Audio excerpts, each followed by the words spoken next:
What's going on, everyone? I'm back once again. This time we're going to talk about the Thunder game, and honestly we did pretty well except for the third quarter. The third quarter went kind of terribly. It went kind of shitty. So basically what I want to talk about is at the beginning, I noticed how we always start off hot. Like we're always just like hitting threes. It's like Aaron Gordon was hitting threes, MPJ's hitting threes, Jamal Murray's hitting threes, like everyone's shooting well. And then it just kind of dies off and they let off the gas, and then we just kind of like don't take it seriously the third quarter. And I've said this before in my previous videos, our third quarters are ass. We're just not that great in third quarter situations. Once again, they proved it last night against the Thunder when they fucking blew like their 15-16 point lead. And just for example, first quarter Denver outscored OKC 42-29. First quarters we always start off pretty well.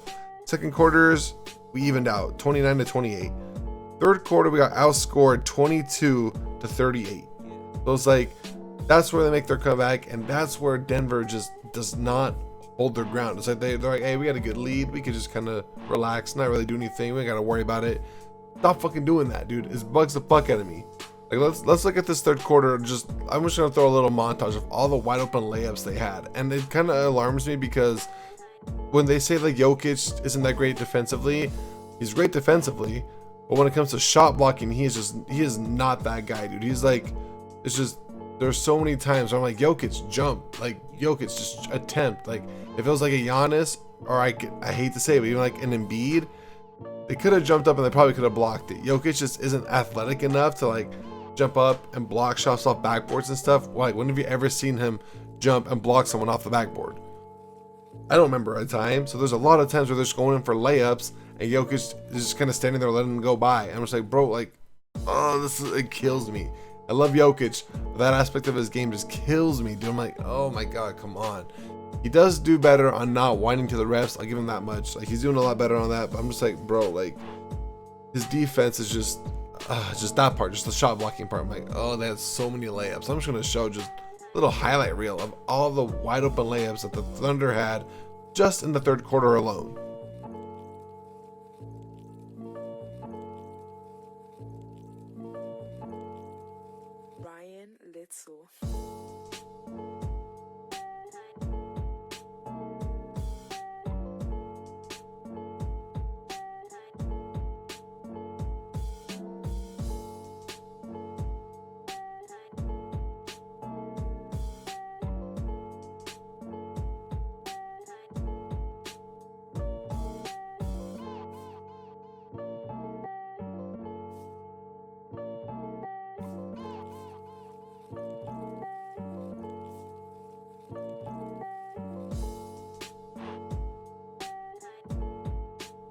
Now that we got that out of the way, let's talk about Aaron Gordon. I'm telling you, he is that guy for me.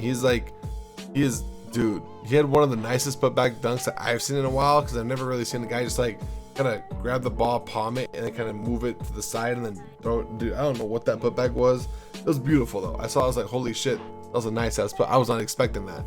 It's just, I've noticed whenever he does really well, we generally do pretty well. He had 27 points, I think. Yep, he had 27 points to lead the Nuggets. And it just, dude, he was doing really well. He's not that guy. So I noticed like last season, I feel like people don't give him a lot of credit because him with Jokic was like statistically not that great.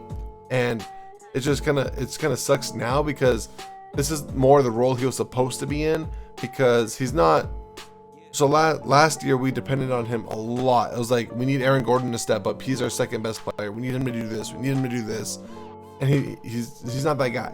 He's not that guy. It's more of the Jokic, Jamal Murray with an MPJ as a third option. And then Aaron Gordon doesn't have that pressure. He can just kind of go out there and ball. And that's what he does now. And he's doing fantastic. I said in my previous videos too, Aaron Gordon for me is that guy, dude. He's doing great. Like when he does well, I feel like we as a whole do well, because MPJ only had 11 points. It's not like he shot well, but he only had 11 points. He didn't do that great. He had a lot of turnovers and just, yeah, not that great. But Aaron Gordon picked up the slack, 27 points, bro. Like I'm telling you, when Aaron Gordon does good, we all do good, man. We all feast. We gotta talk about the man of the night, Jamal Murray, dude. That guy, he went off, man. I was happy to see it, because in the third quarter, man, The Nuggets were drowning. They're just drowning. I'm like, bro, like I need someone to like have that spark. Jokic doesn't really have that spark. MPJ doesn't really do that spark. Murray brings that energy, dude. Like, oh my god, when he checked in, I was like, thank God he hit that first shot. I was like, bro, thank God, because no one else is doing anything. And Jamal Murray just, dude, he went off for him. It was almost bubble Murray.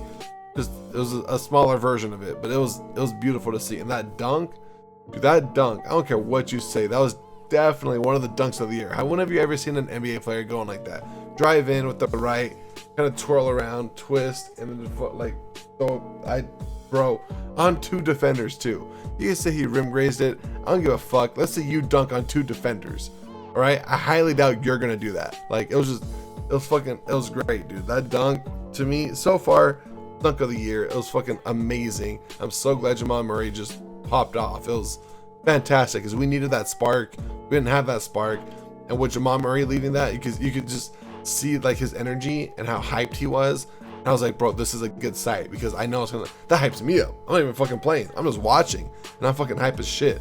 Like everyone else should be hype, and I was just, oh, dude, it was a great thing to see, man. I love it. I'm excited. But real quick, I do want to talk about Zeke Naji, just because I did give him some shit in a previous video about how I don't see, why he's that great of a deal or why everyone sees so much potential. He was doing really well when he was playing. He was getting the offensive rebounds. He was actually doing pretty good. Like I'm not gonna throw any shade. He did really well. He did get injured though, and the ankle, it did look pretty serious. He had to get help. Walking off the court, he just sat there for almost the whole play. So it looked pretty serious.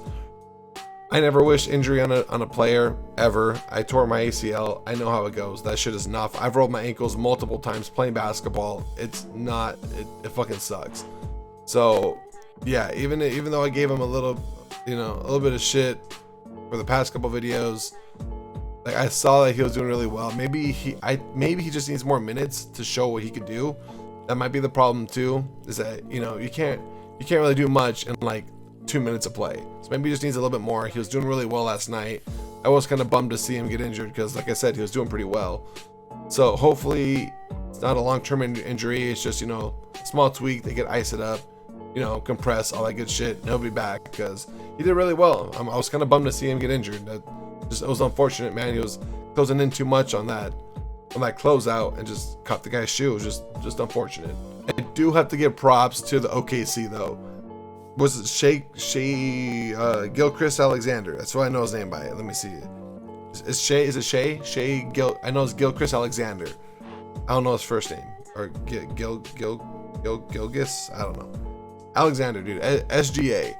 That guy. You guys have someone like when Chet Holmgren, and he's from Gonzaga, where literally I live in Spokane, Washington. So when I saw Chet Holmgren, I don't know if he'll translate well to the NBA because it's just how skinny he is, and I've said this for a long time. It's like, dude, that guy's skin and bones. He's gonna have to bulk up like a Giannis or something, and then he could be dominant. He's gonna get pushed around, but he did really well in the summer league. And seeing him, that Josh Giddey guy is pretty nice with it too. He has that hair. The hair is nice. So they got that Josh Giddey, Chet Holmgren, and SGA.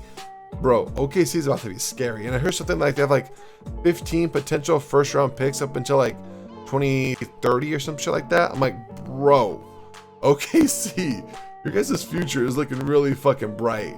And like literally within like next year or two, I expect you guys to be in the playoffs. Maybe not this year, but if SGA plays how he is, Josh Giddey just remains to be that triple double threat, dude, I can see you guys making the playoffs consistently within the next literally probably next season, like next year, and then just consistently with Chet and all your first round draft picks. And dude, OKC is gonna be a fucking threat again. Like since the KD, Russell Westbrook, James Harden era, like they're about to be a fucking threat because these guys, man, they're no joke. That SGA, man, he was just that mid-range game of his, dude, it was fucking smooth. Like it was.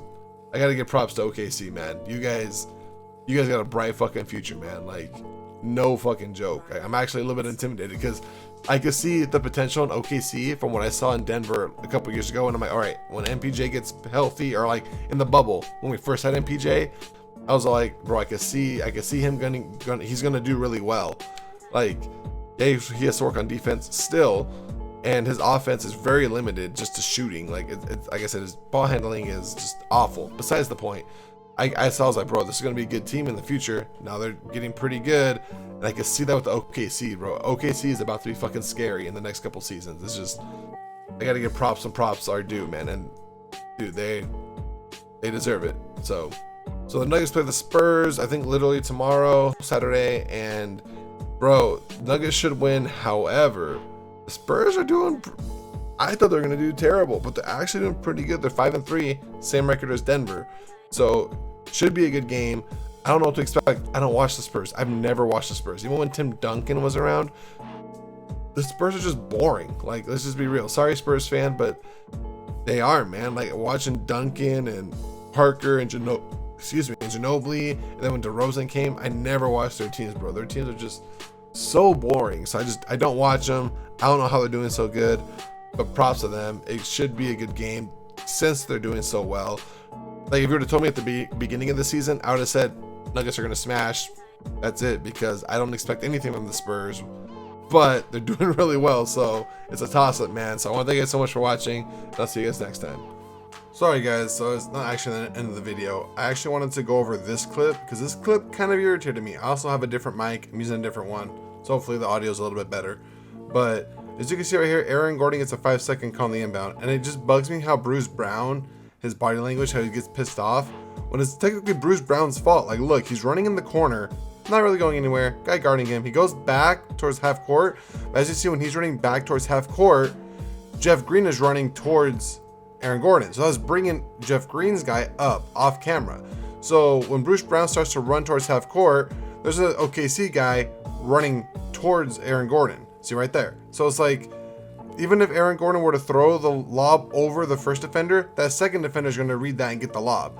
Like, Bruce Brown should not be sitting in the corner running back and forth. I don't really understand why he got upset at Aaron Gordon. Like, bro, you do know there's like another like 95% of the court to run through, right?